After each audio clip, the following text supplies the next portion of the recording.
Bienvenidos al capítulo número 11 de ADN Escobarense. En el de hoy van a conocer las razones por las cuales se están llevando a cabo remodelaciones y ampliaciones en el Palacio Municipal. Y esto se da en el marco del 60 aniversario.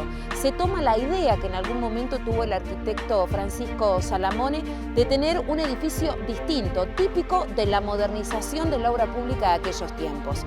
Salamone finalmente no pudo terminar la obra, por eso se pone en marcha esta etapa de finalización finalmente de lo que en algún momento se pensó para el Palacio Municipal. Para mí la importancia de esta obra tiene dos carriles, uno que es arquitectónico y el otro es simbólico, que tiene que ver con la historia de Escobar. Los que somos vecinos de siempre de Escobar siempre nos preguntamos por qué faltaba ese primer piso. Y siempre era como que, bueno, pobrecitos que no tuvimos ese primer piso, y qué lindo hubiese quedado ese primer piso. Por otro lado, Salamone, a partir del 2001, que declaran su obra Patrimonio Histórico de la provincia de Buenos Aires, y se empiezan a armar circuitos, es como que toma, se renueva la visión de una arquitectura que había sido olvidada.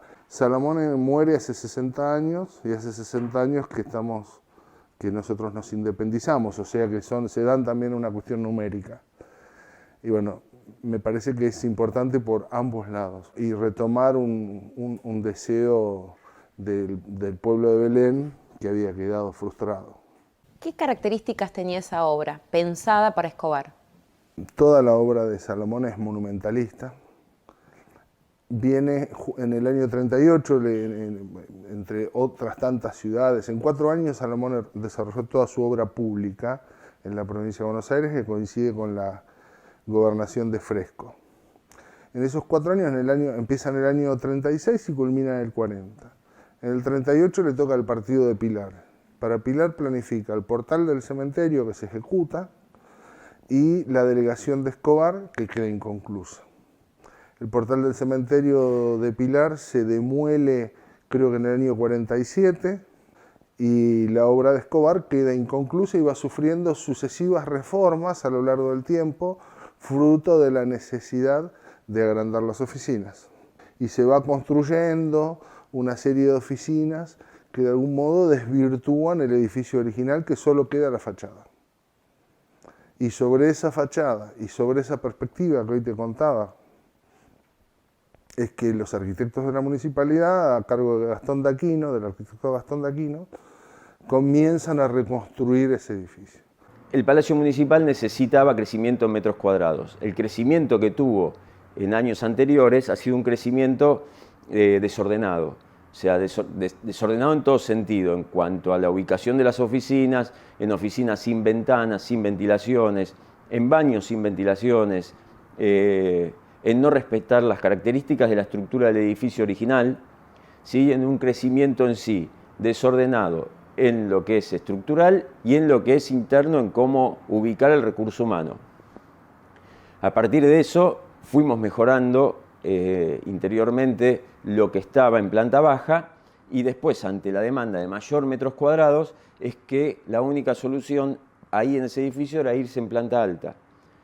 Y el irse en planta alta nos generó el hermoso desafío de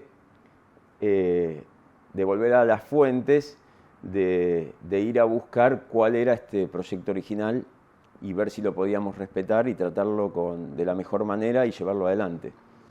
Buscamos planos, no había nada acá en Escobar, pedimos apilar los planos y no existía nada de eso. Así que a partir de eso empezamos con un único dibujo que teníamos de Salamone, un dibujo a mano alzada, y con las guías que teníamos de abajo, conociendo, indagando sobre su arquitectura, que es interesante, muy interesante, pero rápidamente te marca las líneas rectoras que tiene. Se pudo llegar a lo que va a ser el resultado final, muy cercano seguramente a lo que Salamone soñó.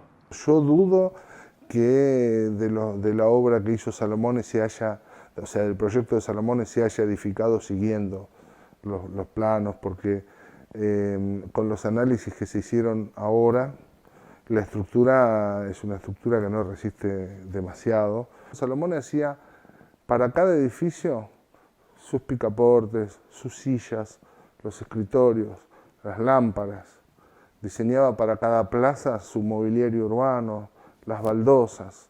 O sea que reconstruir eso es imposible.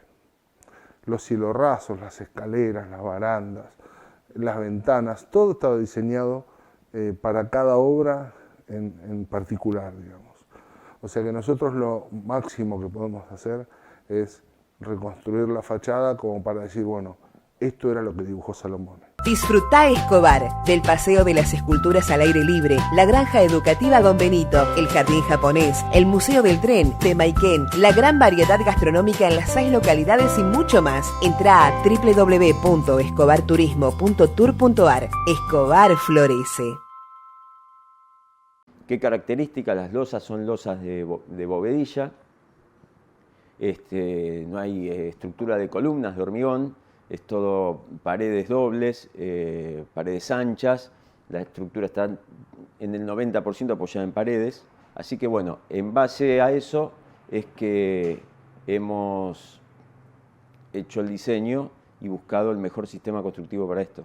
Nada de lo que hay hoy adentro de la municipalidad tiene que ver con Salomone. No quedó una baldosa de la época de Salomone, solo las paredes. ¿Y eso por qué fue? Bueno, porque se fue ayornando con el tiempo, cada intendente fue acomodando como pudo, lo que pudo. No se valoraba la obra de Salomone, ni esto que ahora estamos hablando de la obra de Salomone, y para recuperarla es una preocupación muy contemporánea, ¿no? Hace unos años no existía. Acordate que esa municipalidad estuvo pintada de rosa chicle bazooka, ¿no? Nosotros, raspando el edificio en su fachada, encontramos más de 10 capas de pintura desde que Salomone la soñó, seguramente a los colores blancos amarillentos que él llevaba, que era lo que la gente asociaba a la piedra París. Y bueno, el edificio en algún momento tuvo este color. Y ha tenido colores azules también, así que bueno, lo vamos a llevar también a su color. ¿Por qué no se terminó la obra en Escobar?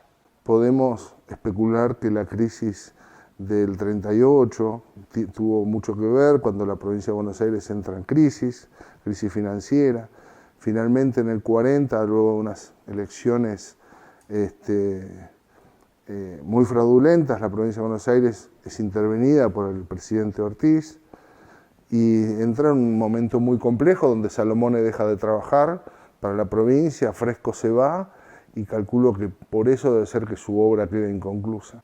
La obra la guiaba Salomone. ¿Quiénes eran los que trabajaban? Desconozco ese dato. ¿Sería gente de acá del pueblo? Seguramente, seguramente. No es una obra que, no sé si Salomone estuvo con la presencia, que sin duda tuvo que haber estado en otras obras. Me parece que por una cuestión de tiempo difícilmente haya podido abocarse a una delegación sin demasiado detalle constructivo, sin demasiada monumentalidad, como le ha tenido que dedicar a otras obras que realmente son difíciles de construir. Tuvimos un genio acá prácticamente en lo que es arquitectura. Sin embargo, decíamos, con el paso del tiempo, todos estos objetos que podrían haber sido representativos se fueron perdiendo por la falta de conocimiento histórico, de conservación, de quién había sido Salomone. Bueno, Salomone es como que pasa de moda en toda la provincia de Buenos Aires, y la obra que él hizo, en muchos lugares no la querían incluso, porque era, ya te digo, una obra demasiado monumental para pueblos que eran fortines, habían sido fortines establecidos como fortines para frenar a los malones de los indios, y que eran pueblos muy pequeños que se encontraban de golpe con una obra muy monumental, y que en muchos casos los vecinos no querían, les daba miedo, la despreciaban, que hubiesen pretendido otra cosa. Vos pensá un tipo de Saldungaray o de Laprida en 1938, no tenía en su ideario, en su imaginario, esa obra que recibió. Era como recibir un plato volador. ¿Cuál es la opinión que tiene, Gustavo, usted de Salomone? Me parece que tenía una búsqueda, y uno siempre valora cuando un arquitecto profundiza una búsqueda a través del lenguaje arquitectónico.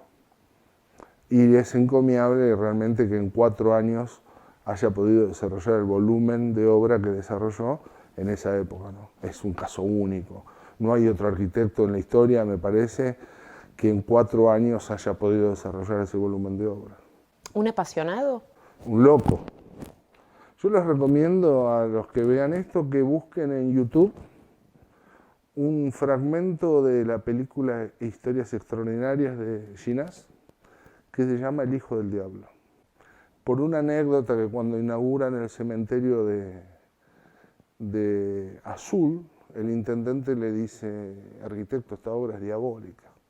Y Salomone le contesta: el diablo nunca hubiera llegado tan lejos. Y había un dicho en la época que decía algo así como que lo que Fresco dispone lo construye Salomone. Le había quedado la frase exacta. Y era de alguna manera lo que sucedía, ¿no? Porque pensar tantas obras en tan poco tiempo, un genio para la época, pero también había que estar a la altura de las circunstancias, ¿no? Y sin duda también un tipo muy estudioso, con mucha técnica.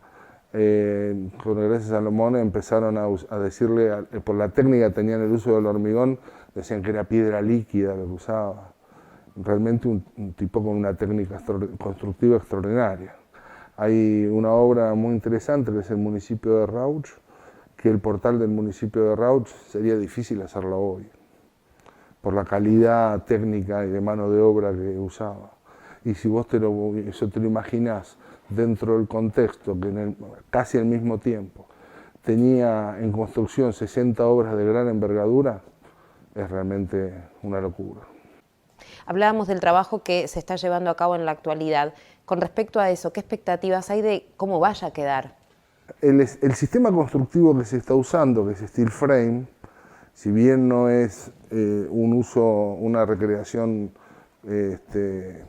tradicional o conservadora de lo que es la restauración, la estructura del edificio no permitió otra cosa. Bueno, esto lo estamos haciendo en steel frame, que es lo que nos permite liviandad en la estructura, ¿sí? No sobrecargar la estructura del edificio actual.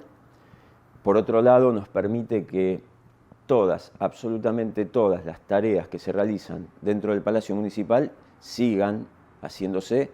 No hemos mudado una sola oficina para hacer esta obra. El steel frame es un sistema constructivo nuevo, pero es un sistema constructivo tradicional. O sea, por decreto del Gobierno Nacional en el año 2017, por parte de Rogelio Frigerio, se considera el steel frame sistema constructivo tradicional. Es más, la mayoría de las licitaciones públicas del Gobierno Nacional son ganadas por sistemas constructivos de steel frame, porque son más económicos, mejoran los tiempos de obra, muchísimo mejoran los tiempos de obra, y mejoran un montón de índices. Por ejemplo, el índice K, que es el índice que tiene que ver con la retención de frío y calor que produce esta construcción. Entonces, a partir de eso, tenés ahorros de energía por esto de calefaccionar menos o refrigerar menos. Esto en sí no es una construcción de aluminio. Estos son perfiles metálicos, es una construcción metálica. Son perfiles metálicos galvanizados. O sea, esto es hierro galvanizado. Por eso la resistencia que tiene. Tienen anclajes con brocas químicas.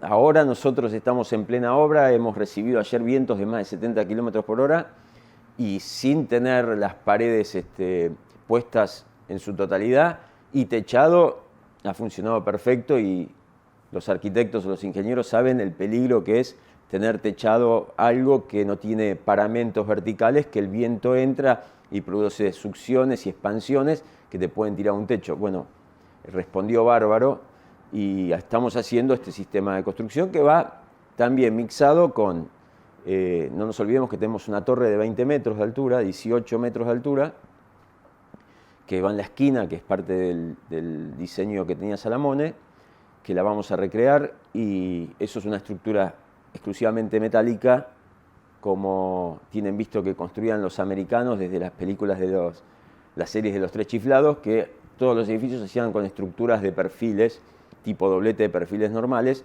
La torre se va a hacer en ese sentido. Entonces va a ser un sistema mixto de construcción. Steel frame y estructura exclusivamente metálica en la torre. generamos en planta alta toda esta superficie nueva y con posibilidades de futuros crecimientos, toda esta superficie nueva que nos permite reacomodar todas estas áreas que no se va a ir ninguna de ahí de la municipalidad y van a trabajar en mejores condiciones. Gustavo, ¿qué representa para vos siendo arquitecto que esto se esté haciendo en Escobar, que de alguna manera se priorice o se tenga en cuenta una cuestión de arquitectura? No es solamente esto, ¿no? Esto es una gestión que vino a cambiar años de inacción y que propuso un cambio de paradigma en lo que es la gestión municipal y sobre todo en la puesta en valor y lo que se generó en los espacios públicos. Es una gestión que actúa mucho sobre los espacios públicos.